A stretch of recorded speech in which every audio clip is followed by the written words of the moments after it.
Discovering Your Future provides career and employment perspectives for anyone interested in learning how others have navigated their vocational choices. Listeners will pick up tips about creating meaning in their lives, building experience, developing a professional network, and managing their own careers to have a positive impact. Featuring lively discussions and special guests, we'll discuss unique career journeys and offer valuable insights into thinking about your future. It's never too soon to begin planning your career path, and it's never too late to make a change. Join us and learn how to take the stress and anxiety out of career planning. We all know how important and life-changing it is to choose a career, but not everyone talks about how flexible, exciting, and scary the journey may be. Join career management consultant Winifred Winston and myself, Danna Matheus, as we dive into some of the myths and truths about career success, developing networks, and possibly impacting our vocational perspective. And now, sit back and enjoy this episode's conversation. Hello and welcome to Discovering Your Future, our Frederick Community College podcast. I am your host, Danna Matheus, a student at FCC and a production member of the podcast. And today our guest is Winifred Winston, an HR and career management consultant, best-selling author, and founder and executive director of Black and Dyslexic. So Winifred, tell us about your career journey. How did you get to where you are? Oh, yes. I'm so excited to be here. Thank you so much for having me. Well, my journey started when I was a communications major, similar to yourself. I was in college and my major was broadcast journalism, and I was shooting news footage and I was working the camera. I had experience in all facets in communications. And so that's what I thought my major would be. And I thought I would be the next Bob Costas, but I was just going to be a female. I wanted to do sports. But my journey in college took a turn when my mother got ill and she had a stroke. And then 2 years later, she passed away. So I had to stop going to school. And when she passed away, I had to find full-time employment. I had to take care of myself. So I was working full time and going to school part time. Mm-hmm. And I think I shared this with you. I was on the side of the road shooting news footage, and I was doing a news pack on a health initiative, and I wanted a shot of each building in my news piece. And so I had to go out by myself. I didn't have a camera crew with me. I had to set up everything myself. I had on my suit, my camera, tripod, and I was on the side of the road in a very rural country area in North Carolina. And people were they were saying derogatory remarks to me, racial derogatory remarks as they drove by. And I thought, okay, I'm going to get footage of this building. And then the next stop, I was in a dicey neighborhood, like a hood neighborhood. I thought I was going to get robbed. People started crowding around me. You know, I got equipment from the school. I was thinking, you know what? I don't think I want to graduate and go somewhere and make $25,000, $35,000 a year and do this. And then another side of me felt like the news was so manipulated. We'd do a news piece and we would get feedback from the director, and then you would have to change it. Mm-hmm. And I didn't really like that. And I didn't like how African Americans were portrayed on the news. So I had a conflict with that. I didn't like it. But I got too further along in my career. And I mean, my major, I was like, I can't change majors. Well, what can I do with all these classes? And so I asked my advisor if I could switch to public relations. Right. And I thought, well, I could work for a big corporation and I could spin stories to sell their products. I like that a little better than the news. Okay. And one of my favorite professors, he was adjunct. So he worked in PR and had worked for some top companies. And now he was our professor and he was so excited. He was so energized. He made PR seem like the best thing ever.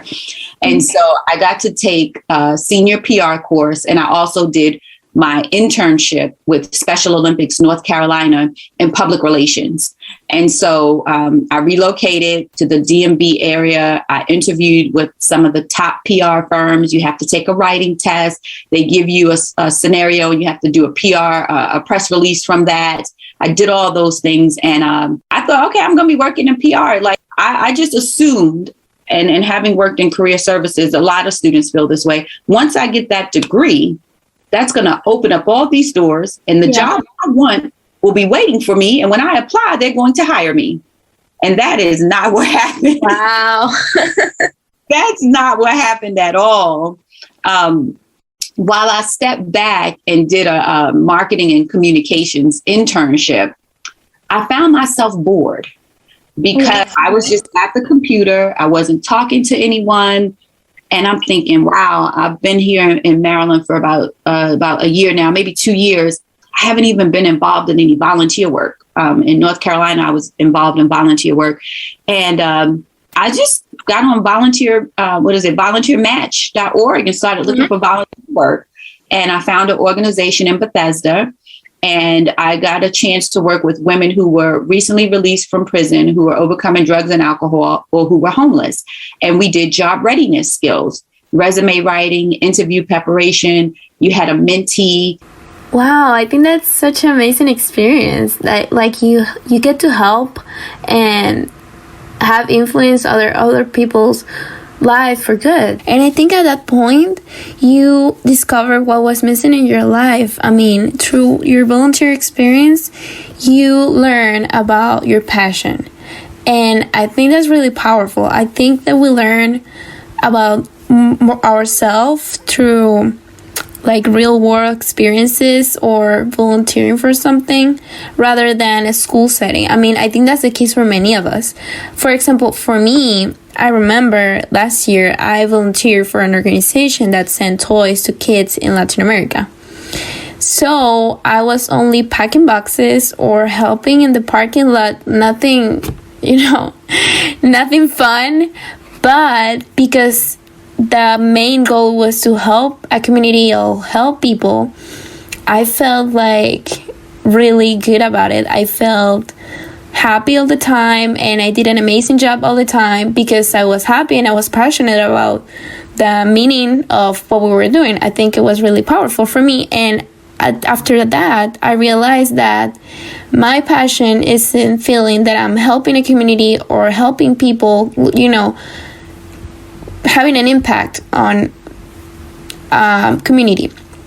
And I learned that because of that experience that I had.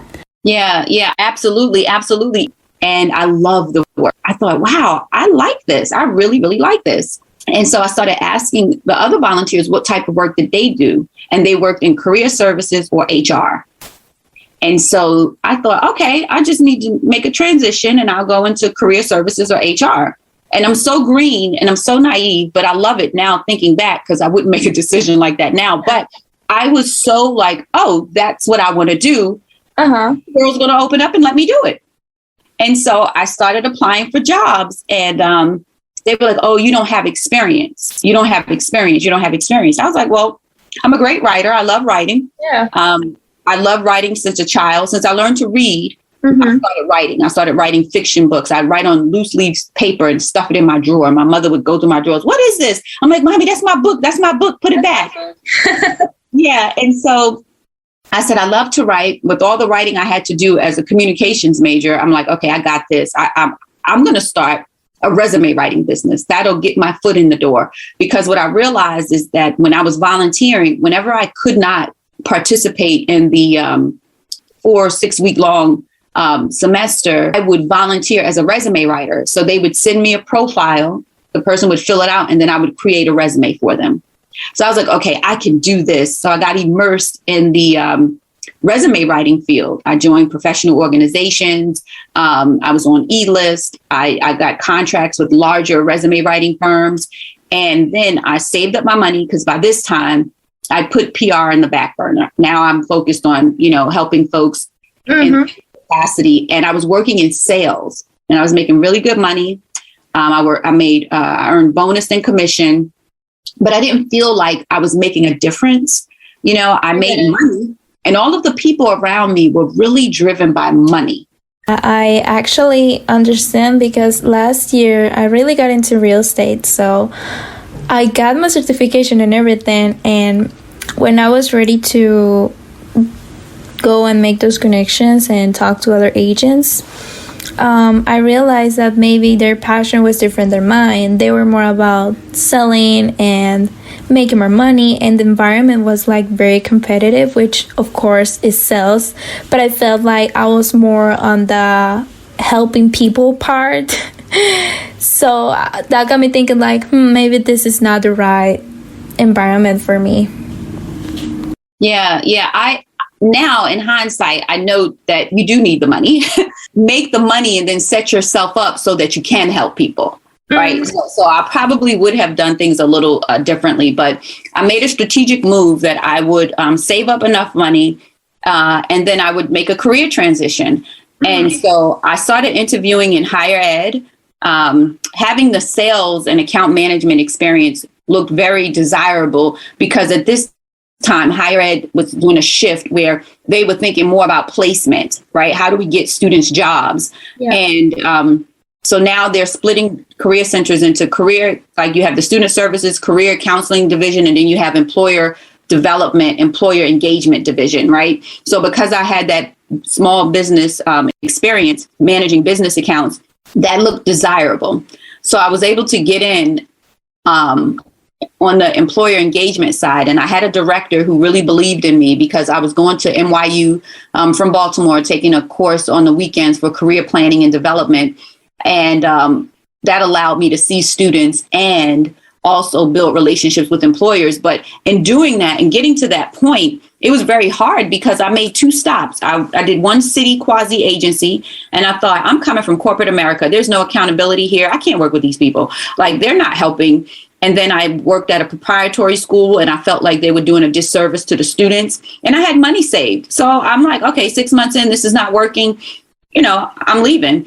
I told the director, this just didn't sit well with me. It doesn't align with my morals and yep. I can't do this. A lot of these students look like me and they're getting a worthless certificate and don't even have a high school diploma. And so when I started interviewing in higher ed, it was very interesting. A lot of the folks there had been in their position 10 years, 15 years, and they were like, oh, we see that you worked here 2 years and now you got 6 months here and 6 months here. I'm like, well, no. I'm making a career shift. If you look at my history, I worked at this company for 4 years. And once I graduated, I relocated. And now, this is what I've decided I want to do. And no one would hire me. And I was like, well, wait a minute. What is going on here?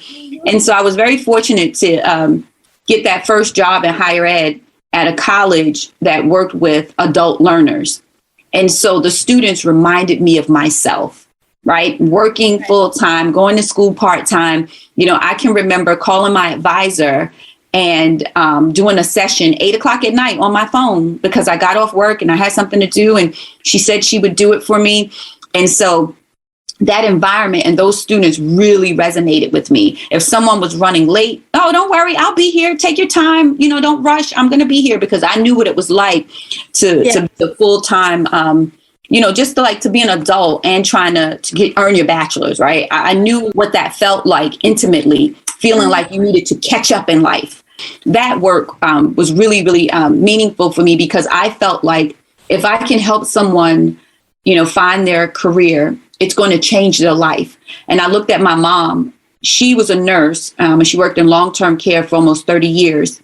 2 weeks before she had a stroke, she had been approved for an adult daycare center. Her and her friend was going to go into business together and they were going to run an adult daycare center. And this was in 1998.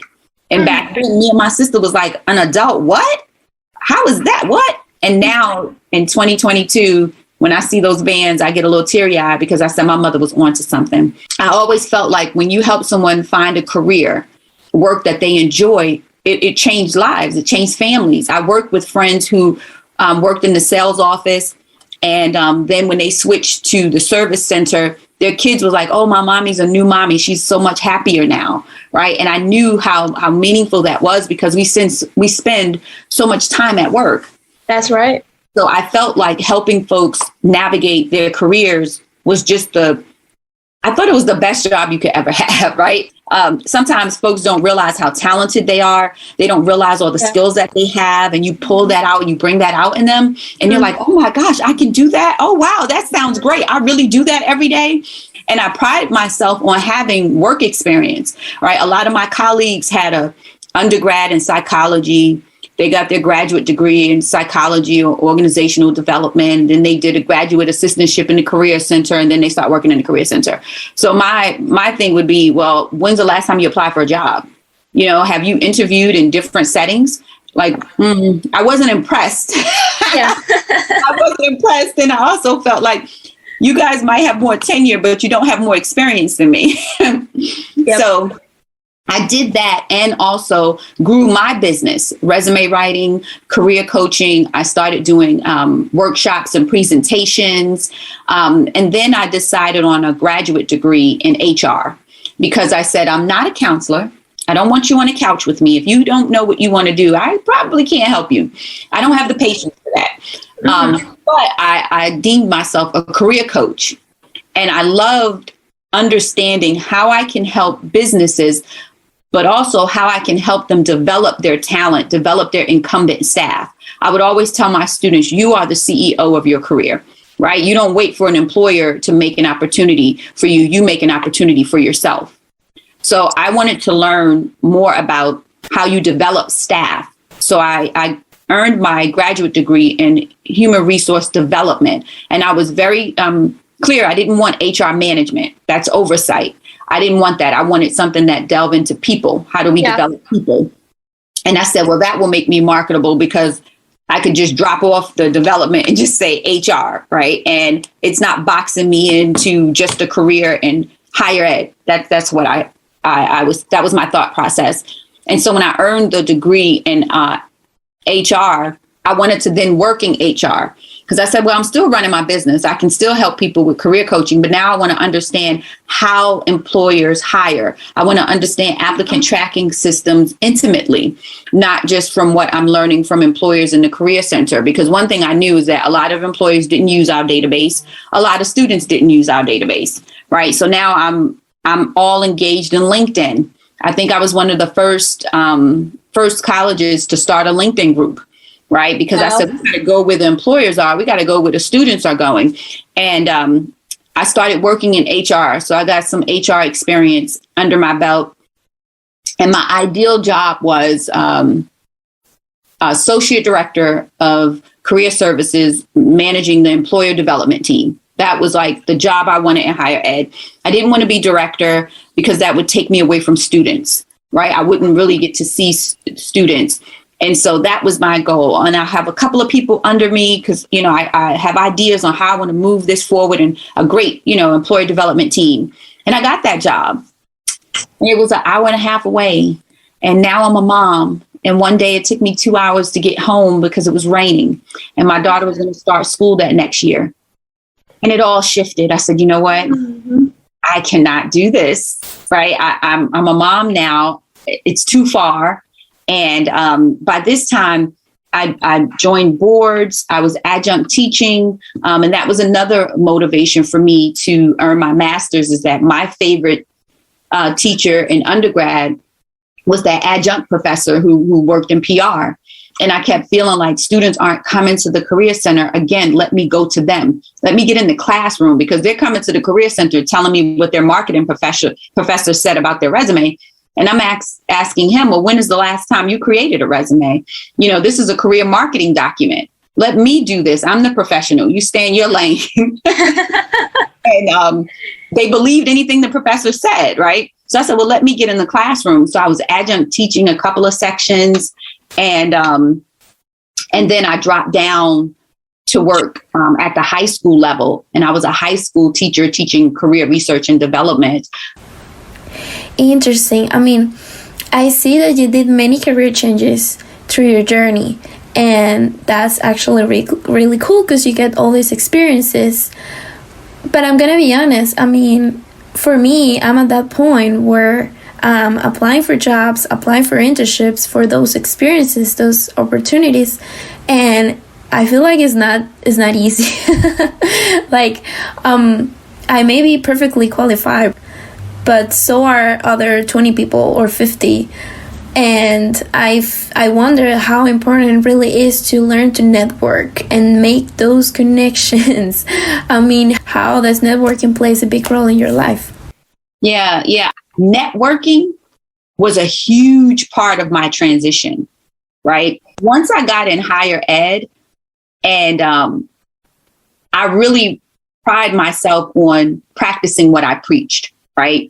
I need to be networking. I need to understand how to network. And I was a natural networker. I kept in touch with people. Hell, I had pen pals growing up. I don't know if you remember that, but folks who are in my age range, you wrote someone that you never met and they wrote you back and you became pen pals. And I'm like actually Facebook friends and have met them in person now that we're adults. So I've always been a networker and always pride myself on listening to folks and finding out what they need and how can I help them. Right. Yes. Finding out, listening to what people need and seeing how I can help. I think I shared with you, I met someone on LinkedIn. I did an informational interview and he was associate director of employer development. Right. And I'm thinking, I said, I aspire to be in that role. How did you get into that role? Lo and behold, he shared with me that he was looking for opportunities on the East Coast. He, wanted to relocate. And whenever I saw opportunities on the East Coast, I shot him an email and said, hey, are you still looking? There's an open position here at this university or what have you. And he ended up interviewing for a director position at the school where I worked. Wow. It was all from networking. So when I got the position in HR after earning my graduate degree, it was by networking. Someone I knew said, hey, Winifred, are you interested? I thought I remember you saying you were interested in HR. I said, oh, yes, I just earned my HR, graduate degree. I want to work in HR. So that's how that opportunity was presented to me. And then when I became associate director, that was another opportunity by way of someone telling me, look, I'm leaving. My position is going to be open. I can put in a word for you. Right.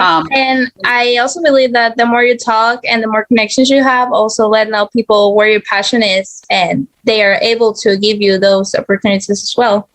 Absolutely. If I go back, my internship in Special Olympics was by way of me volunteering at an event.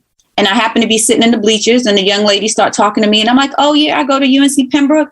And, I live in Fayetteville. She said, you live in Fayetteville? That's like 2.5 hours away. I said, I know, but I'm a communications major and I just switched to PR and there's an opportunity for me to be a media. I'm telling her, yeah, and I have the summer's coming up. I'll be looking for an internship. I'm just talking to her. Lo and behold, she was the VP of communications for Special Olympics. And she said, we have an internship opportunity. I don't know if you're interested. It's in Raleigh, North Carolina. You should apply. And that's how I got it, by going to this event because I wanted to help. And I always volunteered for Special Olympics in high school. So I thought it was just like perfect. Okay. And I love basketball and it was a basketball game at the time. And so I was like, okay, this is a win. This is a no-brainer. 3 wins here, Special Olympics, basketball, and a media correspondent.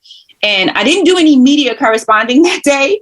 I distinctly remember that. But me sitting in the bleachers, having that conversation led to one of the best jobs I've ever had. That was by far the best job I ever had, that internship. And it was a non-paid internship. So networking really had a lot to do with my career by way of getting opportunities for my business with my colleagues and classmates up in New York at NYU. So I built a network up there. And when I decided to come back to Baltimore after working as associate director, me being a high school teacher, that was a phone call. Someone called me and said, hey, I got wind that you want to come back to Baltimore. You want to, and you love teaching career development, because none of my friends, let's face it, people would say my college didn't have a career center. I'm like, yes, it did. And then the class I went to teach was career research and development. And everybody's like, you're not going to ever be able to teach that. Those opportunities don't come up. They're not even posted. But by way of networking and letting people know I'm interested, I got 1, 2, 3. I taught 3 different sections of career research and development. So that opportunity to teach it in high school came by way of a phone call. And then I ended up dropping down being a high school career research and development teacher. Yeah, definitely. I think that people also give you those opportunities because they know that you're passionate about helping people and that you're going to do a great job at it. So, I mean, we know that careers are not linear, and we know that you can start studying something and then thinking you have all figured out and only one way to go, but actually finding a job through volunteering or networking that can get you a job that you didn't necessarily plan, but absolutely love, right? Yes. So do you think that passions, can they evolve or change over the years as well? Oh, absolutely. And that's what happened to me. So I was working in career services and HR, and I kind of lost my steam for it. because back then, there weren't a lot of mentorships and a lot of coaching. I remember asking one of my supervisors, I told her I wanted a mentor in the career space.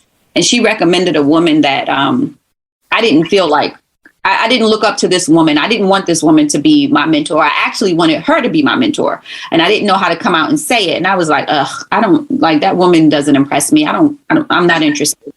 And so when I got out of career services and when I went back, again, I was like a little bit ahead of the game. I really wanted to focus on virtual trainings, virtual events so we could reach more. And no one was really there yet. And oftentimes I felt myself being the lone ranger, coming up with these ideas, coming up with these things to do, and nobody on board with it. And so as that would turn, I closed my business. And I was working an initiative here in the city to help Baltimore City residents get into entry-level jobs. And my daughter was identified with dyslexia. And that just changed everything, because having been a former educator, having worked for the school system, I didn't know how to help her. And I had friends that were special educators. I had friends that were principals. I had friends in the space, but no one could help me navigate how to get special education services for my daughter. And I thought, okay, this is weird. I'm reading. I'm like, okay, why don't I know this? And I found a support group with the organization, a grassroots organization called Decoding Dyslexia Maryland. And it was mostly white women and some, wealthy stay-at-home moms, but it was mostly white women. And I thought, oh, here's a need, because dyslexia is hereditary. And my research showed me that a lot of Black and brown children were not being identified or incorrectly identified. And they definitely weren't getting remediation, right? They weren't getting the interventions. The private schools are predominantly white and they're very expensive. And it was like a light bulb went off. I'm like, this is what I'm supposed to do now, because I never wanted another parent to go through what I went through. In a matter of 3 days, we were told we needed to come up with $22,000 to help my baby learn to read. Oh, wow.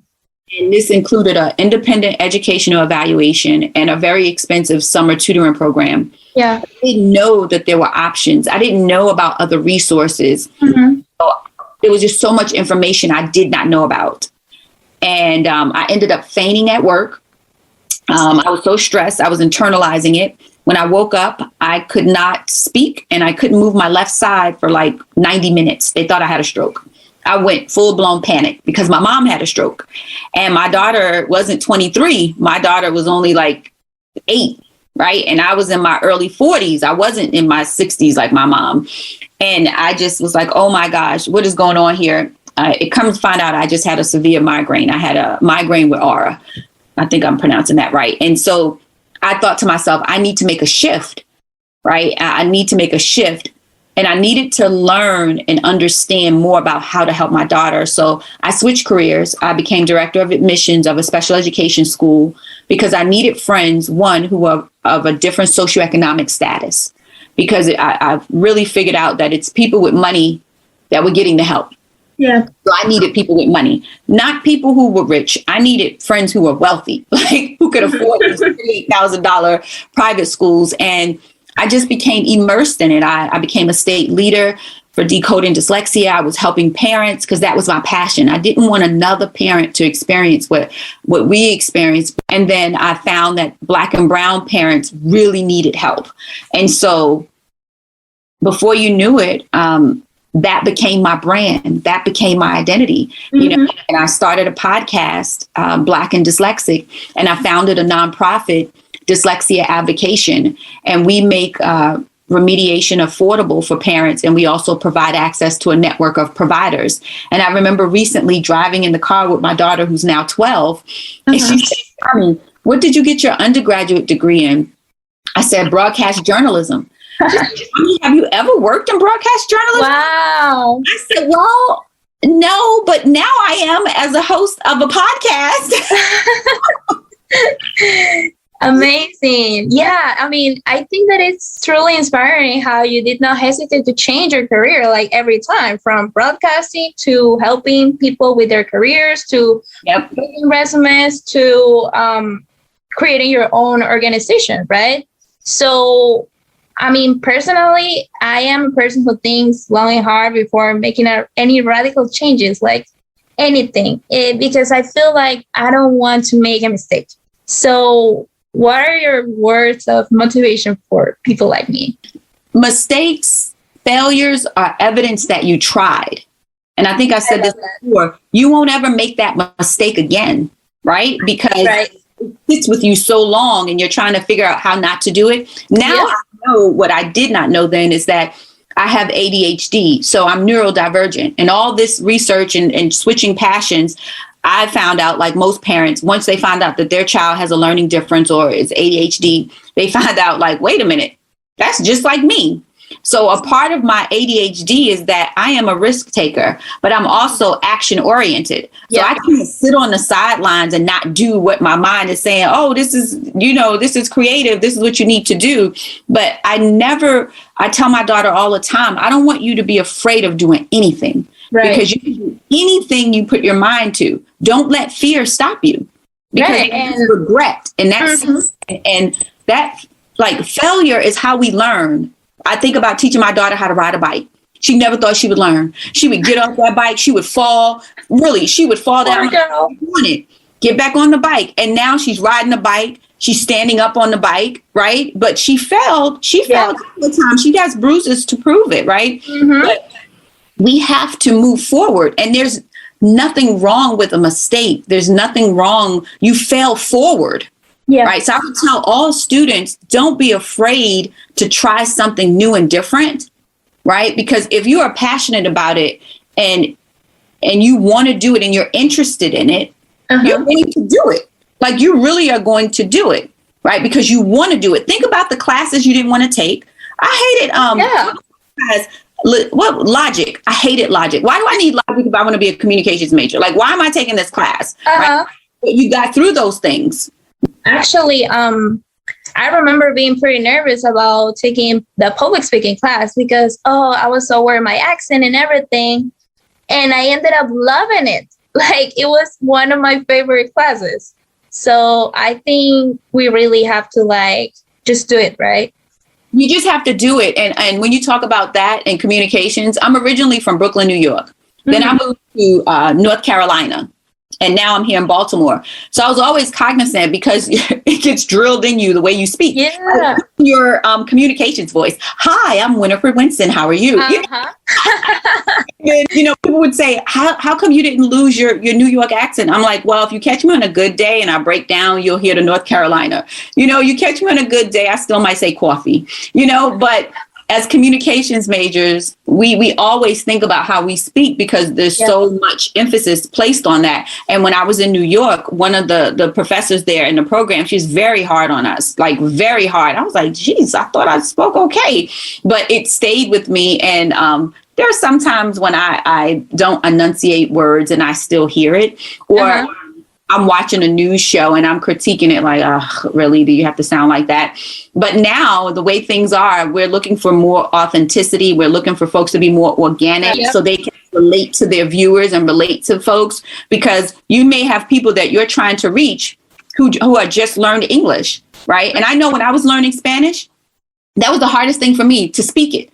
I could understand, but I was always afraid to speak. So, if you speak and you're natural with it and you're communicating, then you're going to reach the audience that you're supposed to reach, right? You're going to reach the people who you're supposed to reach. So I would definitely tell students, don't be afraid and don't feel bad if you have a major and you decide that you don't like it anymore, or you go in a major, you graduate, and that first job, you're like, this is not what I thought. Or that internship, like me, I was sitting there bored out of my mind, like, okay, I'm creating Adobe flyers or whatever, but I don't get to interact with people. I don't get to talk to people. This is not for me. And I remember when I left adjunct teaching, I was teaching in person and I was going to teach online. So I had to leave that position. My students were saying, Professor Winston, who are you going to talk to? I said, what do you mean? They said, are you going to line up teddy bears and talk because you like talking to us too much? I don't see you being an online teacher.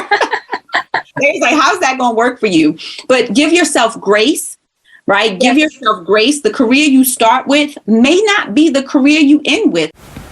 And, that's the main reason why we are creating this podcast, to let people know that it's okay to have different experiences. It's okay to try new things and see if you like it or not. I think that's a very powerful ending sentence. And I want to thank you again, Winifred, for taking the time to talking to us and sharing your amazing story. For me, I know it was very inspiring, and I know that's going to be the case for our listeners as well. Absolutely, my pleasure. All right, to wrap it up, this has been another episode of Discover Your Future, an FCC podcast with your host, Danna Matheus. Thank you for listening. Hope this episode has served as inspiration for you and will help you make wise decisions involving your professional career. We appreciate your continued support. If you have any questions or topic suggestions, feel free to leave them in a comment section. And don't forget to visit the FCC website for great career info and counseling.